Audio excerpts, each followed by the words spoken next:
Esto es una caja de inyección o DI y esto es un Line Isolator o Line Isolator. Son dos cosas que tienen la misma apariencia, que hacen una cosa muy parecida pero con alguna sutil diferencia que merece la pena explicar, y este es ese vídeo.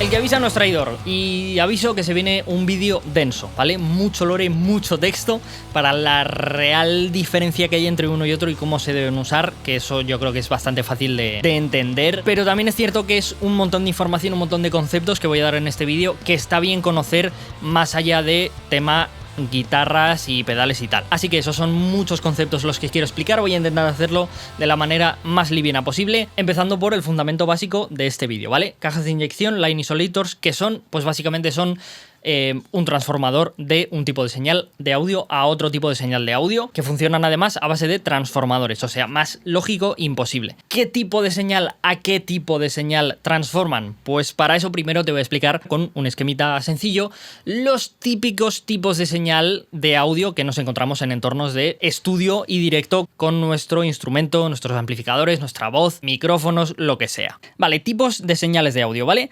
Ordenadas por nivel, ¿vale? Tendríamos micrófono, nivel de línea y nivel de, vamos a llamar, carga.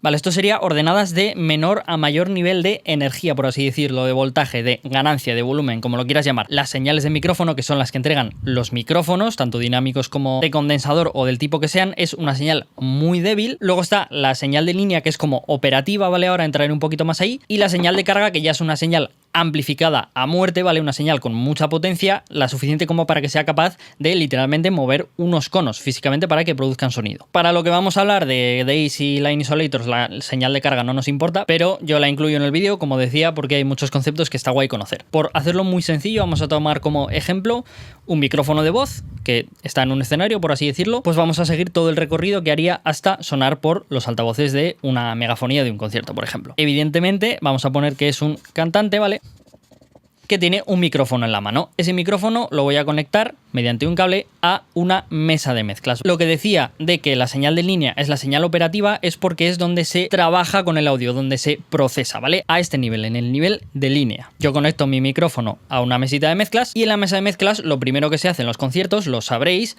dame bombo, dame voz, cántame un rato, dame caja, es coger la ganancia, ¿vale? Estamos amplificando, subiéndole la ganancia a la señal del micrófono hasta que llegue a un nivel operativo en el que podamos procesar ese audio. En conciertos no lo vamos a ver, pero en entornos de estudio, todos esos racks de procesadores de audio que quedan tan bonitos en los estudios, de fotos de estas de Instagram guapísimas, de ecualizadores, compresores, excitadores, multiefectos, todo eso opera a nivel de línea. Aunque tú estés procesando la señal de un micrófono de voz, por ejemplo, lo estás haciendo a nivel de línea, no de micrófono. Y de hecho en los estudios también, para esto, están los previos de micrófono, ¿vale?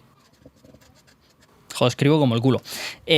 Que es básicamente un previo, es lo que hace que tu señal de micrófono se amplifique hasta llegar al nivel de línea. En los estudios estos previos pues aportan un color, una saturación, lo que quieras tal, pijadas, y luego con los racks de procesamiento se va a toquitear ese audio también, por supuesto, pero todo esto que existe en estudios, en entornos de directo, todo esto suele estar metido en la mesa de mezclas. En la mesa de mezclas tenemos el previo de micrófono, por supuesto, y también tenemos un montón de procesamientos de audio que podemos hacer a la señal de nuestro micrófono. Pero insisto, a nivel de línea. Y cuando salgo de mi mesa de mezclas con mi mezcla ya hecha, ¿vale? Pondríamos que salimos con una señal estéreo, iríamos a la parte de amplificación. De la mesa de mezclas, este tramo, ¿vale?, sería a nivel de línea también.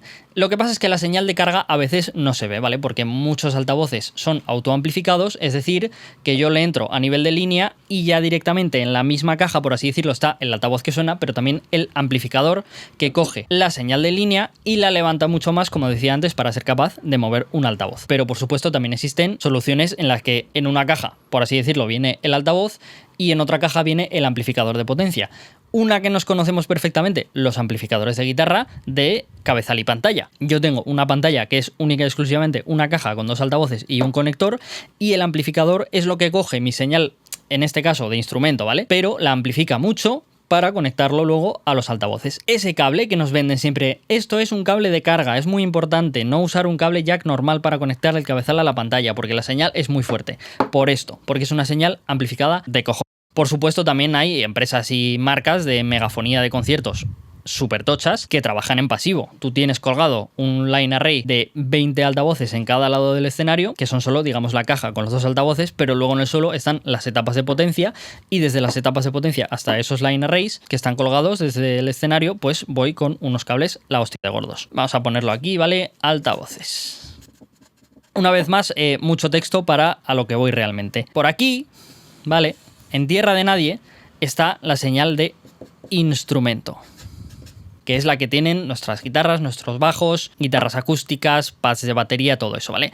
No es una señal tan débil como la señal de instrumento, tampoco llega a ser algo tan fuerte, por así decirlo, como línea, o depende un poco del instrumento también, pero están por aquí cerca. ¿Qué ocurre?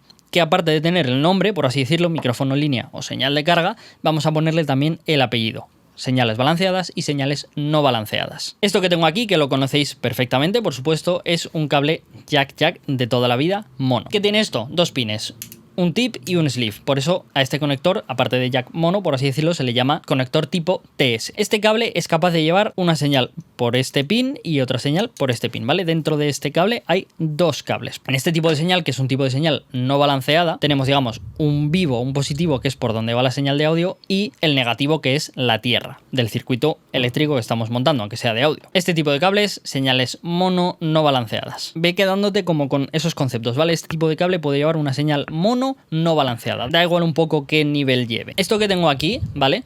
Es un conector TRS, ¿vale? Porque tiene tip, tiene ring y tiene sleeve. Tiene 3 pines. Aunque se les conozca muchas veces como mono y estéreo, esto, su nombre más técnico, por así decirlo, esto sería un TS y esto es un TRS. Porque este jack, para guitarristas que nos quedamos un poco a mitad de camino, normalmente lo entendemos como una señal estéreo, ¿vale? Porque esto es cierto que puede llevar una señal por aquí, otra por aquí y la tierra, ¿vale? Izquierda, derecha y el negativo del circuito. Eso sería una señal estéreo no balanceada. Pero para las señales mono balanceadas se necesitan los 3 pines, y el equivalente serían entonces los conectores XLR, que tienen 1, 2 y 3 pines también. Porque digamos que tiene 2 positivos, por así decirlo, y la tierra. Esos 2 positivos lo que hacen es viajar a lo largo del cable con la polaridad invertida. Una señal de audio que tiene un trazado, si esa misma señal la invierto a 180 grados, la suma de esas 2 señales suman 0.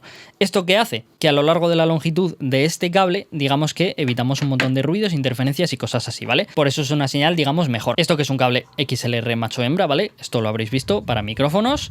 En un lado se conecta el micrófono, en el otro se conecta a la mesa de mezclas y ya está, ¿vale? Pero que sepáis que a través de jack TRS también puede viajar una señal balanceada. ¿Cuál es la película con las señales balanceadas y no balanceadas? Pues que nuestras señales de instrumento habitualmente son señales no balanceadas, en las que usamos este tipo de cables, y las señales de micrófono y de línea normalmente son señales balanceadas. Y ahí es donde los line isolators y las DAIs nos hacen ese intercambio de un tipo de señal a la otra, para que ambas partes, ¿no? Parte de instrumentos y parte técnica, puedan entenderse. Resumiendo, las señales de micrófono y de línea son prácticamente iguales, son señales balanceadas. Lo único que las diferencia es el nivel. Puede haber entre 20 y 50 decibelios de diferencia fácilmente. Las señales de instrumento están bastante cerca en cuanto a nivel de las señales de línea, pero suelen ser señales no balanceadas. Y aparte de todo esto, del nombre y apellido de las señales de audio, ¿vale? Tenemos también que contemplar la impedancia para entender lo que hacen las cajas de inyección y los line isolators. No me voy a meter mucho porque además como guitarristas el tema de la impedancia suele estar bastante contemplado y lo doy un poco por hecho, pero básicamente la impedancia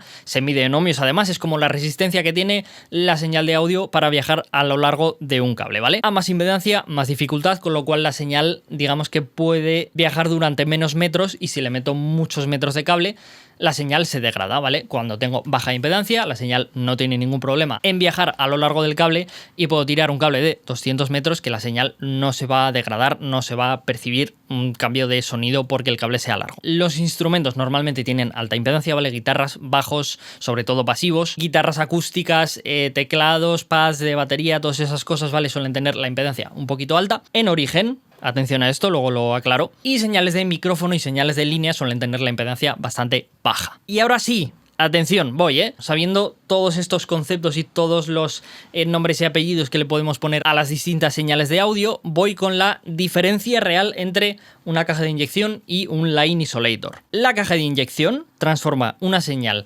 no balanceada de alta impedancia a señal de micrófono balanceada. El line isolator transforma una señal de instrumento o línea, ¿vale? Esa señal intermedia de la que hablaba antes, de baja impedancia a señal de línea balanceada. ¿Y qué os me importa a mí esto? Pues ahora voy a hablar de eso, de la implementación, ¿no? De cómo, cuándo, en qué situación y con qué tipo de señales es más conveniente que utilice una caja de inyección o un line isolator. Cambio de plano para que haya un mínimo estímulo en el vídeo, porque voy a seguir aquí con la chapa y si no esto va a ser infumable. Venga, implementación, ¿vale? ¿Cuándo utilizar una caja de inyección y cuándo utilizar un line isolator? Cierto es que una caja de inyección, ¿vale? Nunca va a fallar, porque tiene, digamos, los aspectos máximos, por así decirlo, ¿no? Nivel de micrófono, que es con el que la mesa de mezcla se entiende perfectamente, sin ningún tipo de problema, está preparada para ello, para conectarle un montón de micrófonos. Y una señal no balanceada de alta impedancia es también lo que suele ser un instrumento típico directamente conectado, por así decirlo, pero además es que si yo tengo una entrada de alta impedancia, le puedo conectar una señal de alta impedancia y de baja también. Ahí el line isolator se queda un poco más corto. En un autobús de 60 plazas se pueden transportar a 5 personas, pero en un coche de 5 plazas está claro que no puedes meter a 60 personas, ¿no? Pues lo mismo. Con alta impedancia yo puedo conectar también una señal de baja impedancia. Todo lo que sean directamente instrumentos, por así decirlo, en este caso la guitarra eléctrica prácticamente nunca, porque siempre o vamos a llevar algún tipo de pedal de efectos o mínimo un amplificador que nos dé una coloración del sonido, ¿no? Pero un bajo es muy típico conectarlo directamente a una DI y más allá de eso, teclados, pads de batería, guitarras acústicas, por supuesto, los típicos micrófonos piezoeléctricos que se ponen como en la caja de resonancia de un violín, no sé, ese tipo de instrumentos, laúd, yo qué sé, ese tipo de instrumentos, ¿vale? Todo ese tipo de señales a una DI sin ningún tipo de problema. ¿Cómo saber un poco mejor cómo adaptar esa impedancia también, ¿vale? En cualquier instrumento, procesador de audio, lo que sea, sampler, pedal de efectos, vale, cualquier cosa, vete al manual de instrucciones y en las especificaciones te va a salir impedancia de entrada e impedancia de salida. Lo que te interesa realmente es la impedancia de salida, que es con la que tú vas a atacar a la impedancia de entrada de la DI, ¿vale? Ahí me explico, ¿no? Ese ejemplo, me compro un piezoeléctrico para un violín. En las especificaciones me va a poner, tiene 10 kiloohmios de salida, por ejemplo. Los micrófonos, por ejemplo, solo tienen impedancia de salida porque no hay nada que entre a ellos. Pues con esa impedancia de salida sé la de entrada que necesito en la caja de inyección. La regla de la impedancia, ¿vale? Para adaptarlas es 10:1, por así decirlo. Si yo tengo una impedancia de salida de 1 kiloohmio, ¿vale? 1000 ohmios, el equipo receptor, en este caso una DI, vamos a poner, tiene que ser 10 veces más, o sea, un mínimo de 10 kiloohmios de impedancia de entrada. Esta, por ejemplo, que tiene 50 kiloohmios de impedancia de entrada, pues señales de hasta 5 kiloohmios puedes recibirlas perfectamente. Resumidamente, una caja de inyección te va a servir prácticamente siempre para cualquier tipo de señal. O sea, es que le podría literalmente enchufar el mini jack de un ordenador y me lo transformaría a señal de micro balanceada sin ningún tipo de problema. ¿Cuándo aparece el line isolator? ¿Vale? ¿En qué momento me interesa sobre todo no cambiar a señal de micrófono, sino a señal de línea? Cuando tenemos nuestra típica amp-less board, ¿vale? Pedalera sin amplificador, o sea, llevo un emulador de amplificadores, no necesariamente la típica pedalera multiefectos, ¿vale? Yo tengo el Boss IR200, súper mítico el Strymon Iridium, también muy mítico, aunque más reciente, el Walrus Audio ACS1, un emulador de amplificadores en formato pedal que no tiene salida balanceada, porque muchas de estas pedaleras multiefectos suelen tener salida ya XLR balanceada. Un poquito más adelante volveré a esto de las multiefectos porque quiero aclarar una cosa también. ¿Qué pasa con esos emuladores que normalmente entregan esa señal de instrumento que está bastante cerca de la señal de línea, pero es que además todos los pedales del mundo, absolutamente todos, por muy básico que sea, va a bajar la impedancia de tu guitarra, siempre, ya sea mucho o poco, pero de esos 30, 40, 50k, 20k kiloohmios, me refiero, ¿vale? Que podíamos tener de impedancia de salida de la guitarra, cualquier pedal va a tener de impedancia de salida una cosa muchísimo menor. Por eso entiende una señal no balanceada de baja impedancia. Pero sobre todo lo que interesa en los line isolators es el tema de que pase a señal de línea y no de micrófono. ¿Por qué?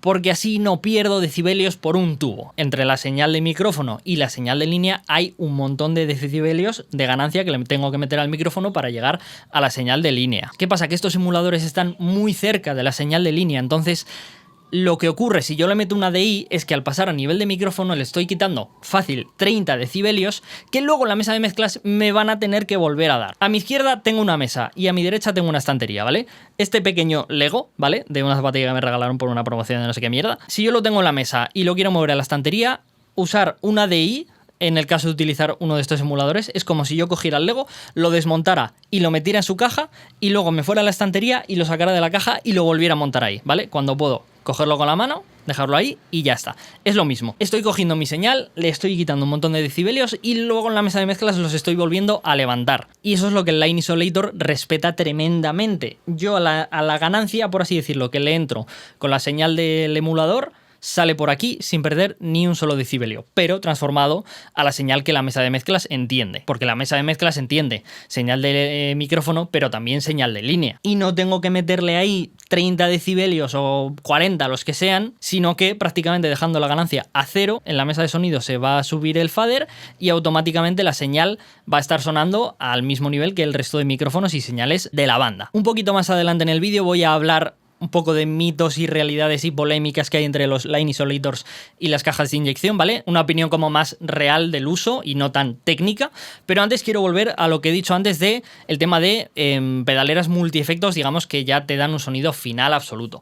Muchas de estas, ¿vale? Quad Cortex, Line 6, Kemper, los modelos grandes suelen tener ya salidas XLR, que son una señal de línea balanceada. Lo que pasa es que ya te doy hasta el conector hecho, o sea, ya te hago la transformación. Es como si un Line Isolator estuviera incorporado en el propio procesador, en toda la pedalera. Y eso sí que a día de hoy ya está muy contemplado. Tú llegas a un concierto y entregas tu pedalera con señales XLR y todo el mundo lo entiende, ¿vale? Sonido final, pum, ya está. Le conecto el cable, mesa de mezclas, solucionado. No hay nada más que hacer. Pero hay un caso concreto que no hay manera de que entre en las cabezas de la gente, que es en la señal balanceada por conector jack, por conector TRS, como el que he hablado antes. Es la misma señal de línea balanceada, pero en vez de salir por un conector XLR, sale por otro que es un poquito más pequeño, que es un TRS. Line 6, la Helix Stomp. Te diría que los modelos Pod, la Pod Go, por ejemplo, también. Los jacks del Quad Cortex, aunque sean jacks, todos son balanceados también. Y estoy casi seguro, comprobadlo por si acaso, pero el Nano Cortex, que solo tiene conexiones jack, creo que también son balanceados. Lo digo porque es cierto que las mesas de mezclas normalmente no entienden cable jack y siempre hay que atacar con un XLR, pero esto de aquí, ¿vale? Es un adaptador de TRS macho o jack balanceado, como lo quieras llamar, a XLR macho. Yo conecto este conector a mi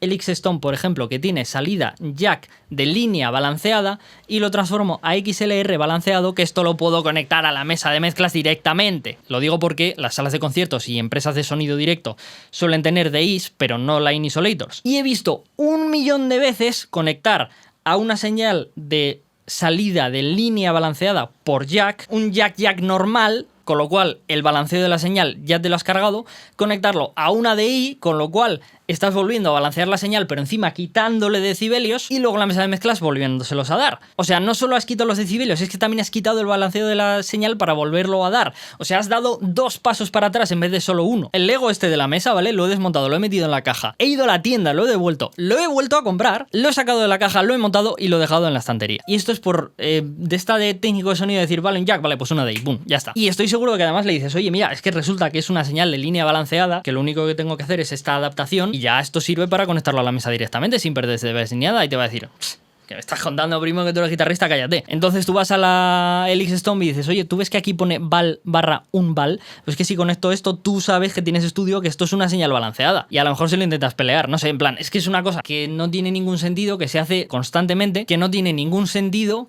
Y es que me cabreo, tío. Si os pasa en algún concierto, el argumento más grande que podéis hacer es que Galecraig enseña, os lo ha dicho en un vídeo, y que tenéis que conectar la Helix Stomp así o el puto pedal que tengáis. Es que me pongo de mala hostia, ¿eh? Resumiendo, DI, honestamente, siempre va a funcionar. Lo que pasa es que hay que tener en cuenta esa pérdida de decibelios, pero en cuanto a conectarle algo, prácticamente todo va a funcionar. Line Isolator para guitarristas que van sin amplificador por ahí con su emulador, que no tiene salida balanceada, pero sí que tiene una salida de baja impedancia de nivel de instrumento. Entonces esa señal la transformo a línea balanceada y ya está. Si ya tienes una pedalera que tiene salida balanceada XLR, te conectas directamente, y si tienes una pedalera que entrega señal de línea balanceada pero a través de jack, pues te vas a tener que pelear con el técnico, y es lo que hay. Y una vez aclarada y ejemplificada también toda la parte teórica, digamos, voy a hablar de usos reales y experiencias cotidianas que suelen pasar, como esto un poco que acabo de hablar, de realmente lidiar con